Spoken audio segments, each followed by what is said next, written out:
आज की important highlights की बात की जाए तो जल्दी इंडोनेशिया में स्कॉर्पिन क्लास के सबमरीन को तैयार किया जाएगा, जिसमें तमाम इंडियन कंपनीज पार्टिसिपेट करने वाली है, जिसमें कई नई टेक्नोलॉजी शेयर की जाएंगी। साथ ही कई इम्पोर्टेंट कंपोनेंट्स भी भारत में मैन्युफैक्चर करके इंडोनेशिया में भेजे जाएंगे। वही बोइंग और एयरबस जैसी कंपनीज का दबदबा भी अब खत्म होने वाला है, क्योंकि रूस ने भारत को 200 कमर्शियल प्लेन बनाने का ऑफर दिया है और ये सब भारत में ही प्रोड्यूस करेंगे। वही DRDO ने एक बड़ा ऐतिहासिक निर्णय लिया है, जिसके बाद अब कोई भी इम्पोर्टेंट टेक्नोलॉजी भारत में तैयार होनी शुरू हो चुकी है। वही बांग्लादेश ने चीन के साथ करीब 21 इम्पोर्टेंट प्रोजेक्ट पर साइन किए हैं। और सबसे इम्पोर्टेंट अपडेट की बात की जाए तो हाल ही में इंडोनेशिया और फ्रांस के बीच में एक महत्वपूर्ण डील की जाती है। डील ये है कि इंडोनेशिया जल्द ही अपने देश के लिए स्कॉर्पिन क्लास के सबमरीन का प्रोडक्शन करने वाली है और इन दोनों देशों के कॉन्ट्रैक्ट में इंडियन कंपनीज की एंट्री होने वाली है। हाल ही में भारत की तमाम कंपनीज ने नेवल ग्रुप के साथ बातचीत की है, जिसमें ये कहा गया है कि हम सबमरीन के कंपोनेंट्स को भारत में प्रोड्यूस करके सीधे आपको सप्लाई कर सकते हैं। इससे भारत को आर्थिक रूप से फायदे तो मिलेंगे ही, साथ ही भारत में नई टेक्नोलॉजी भी शेयर की जाएगी। अगले अपडेट की बात की जाए तो भारत के अंदर बोइंग और एयरबस कंपनीज का काफी दबदबा है, लेकिन ये कंपनी भारत के अंदर अपनी असेंबली लाइन को सेटअप करने के लिए अग्री नहीं हुई है। इसी बीच रूस से एंट्री मारी और भारत के सामने ऐसा ऑफर दिया जिसे भारत चाहकर भी मना नहीं कर पाएगा। भारत की एविएशन इंडस्ट्री इस समय काफी ग्रो कर रही है।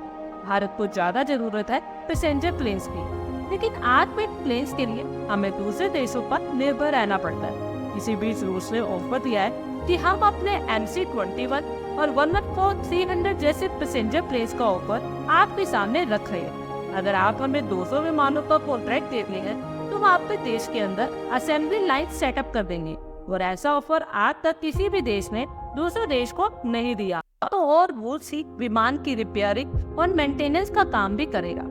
आपके हिसाब से रूस का ये ऑफर भारत के लिए अच्छा है या नहीं, कमेंट बॉक्स में जरूर शेयर करें। अगले सबसे महत्वपूर्ण अपडेट की बात की जाए तो फाइनली DRDO ने डिफेंस इंडस्ट्री में इस्तेमाल होने वाले 7 प्रोजेक्ट्स को डोमेस्टिकली प्रोड्यूस करने की अप्रूवल दे दी है और अलग अलग स्टार्टअप ने इस पर काम करना शुरू भी कर दिया है। एयरफोर्स के लिए जो पायलट अलग अलग प्रकार की टेक्नोलॉजीज और टूल किट का इस्तेमाल करते हैं, उनको प्रोड्यूस करने का कॉन्ट्रैक्ट DRDO की तरफ से Noida based startup oxygen 2 innovation को सौंप दिया गया है। इसके अलावा दूसरी टेक्नोलॉजी समुद्र पर तैरने वाले जो जहाज होते हैं, उन्हें आसपास के क्षेत्र की निगरानी करनी होती है और आने वाले किसी भी खतरे को मेजर करना। ऐसी टेक्नोलॉजी को बनाने का contract Sagar defence engineering private limited Pune को दिया जा चुका है। तीसरी टेक्नोलॉजी पानी के अंदर तमाम तरह की चीजों का पता लगाना। अगर दुश्मन समुद्र के अंदर से कोई हमला करने की तैयारी में है तो सभी चीजों का पता लगाने वाली टेक्नोलॉजी का contract Kochi situated IROV technologies private limited को दिया जा चुका है। अगली टेक्नोलॉजी की बात की जाए तो हवा में उड़ने वाले विमान पर कई बार बर्फ जम जाती है, तो जमी हुई बर्फ का तापमान और उसे किस तरह से हटाया जाए, इसको बनाने की technology craft logic labs Bengaluru को दी गई है। नेक्स्ट टेक्नोलॉजी है डेटा पैटर्न, यानी कि कोई भी एयरक्राफ्ट किस तरह से उड़ रहा है, उसके हथियार किस तरह से चलाए जा रहे हैं, उसको रीड करते हुए अपने हथियारों को एडवांस बनाने की टेक्नोलॉजी बनाने की बेंगलुरु बेस्ड कंपनी को दी गई है। ये तमाम टेक्नोलॉजी DRDO की तरफ से अलग अलग स्टार्टअप्स को दी गई है।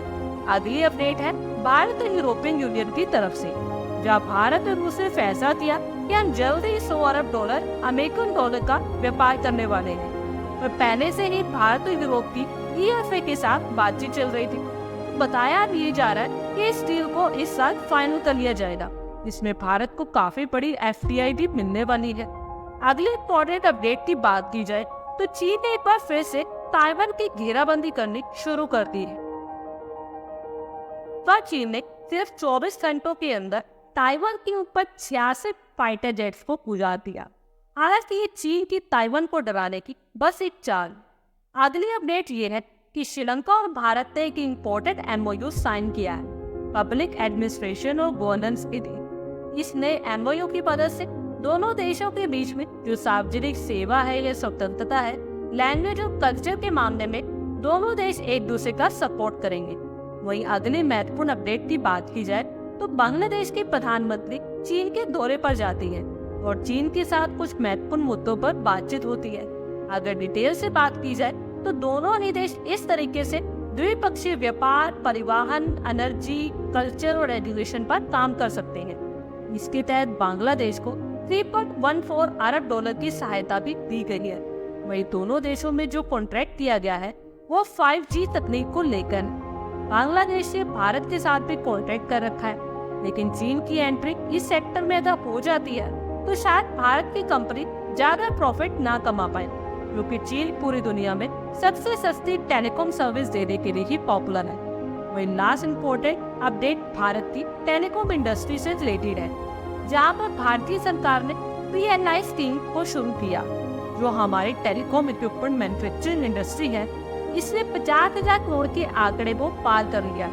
PLI स्कीम से न सिर्फ हमने बड़े लेवल पर उत्पादन शुरू किया है, बल्कि आर्थिक विकास में भी इनका काफी योगदान देखने को मिला है। लेकिन शायद इंडस्ट्री अभी भी जॉब क्रिएशन में हेल्पफुल रहेंगी। फिलहाल इंडस्ट्री में 3400 करोड़ रुपए की इन्वेस्टमेंट आई है और भारत का एक्सपोर्ट 10,500 करोड़ का है। फिलहाल इंटरनेशनल अपडेट पर आप अपनी राय कमेंट बॉक्स में शेयर करें। आई होप आपको हमारी ये वीडियो अच्छी लगी होगी और आगे भी इसी तरह के अपडेट्स के लिए हमारे चैनल को जरूर सब्सक्राइब करें। धन्यवाद।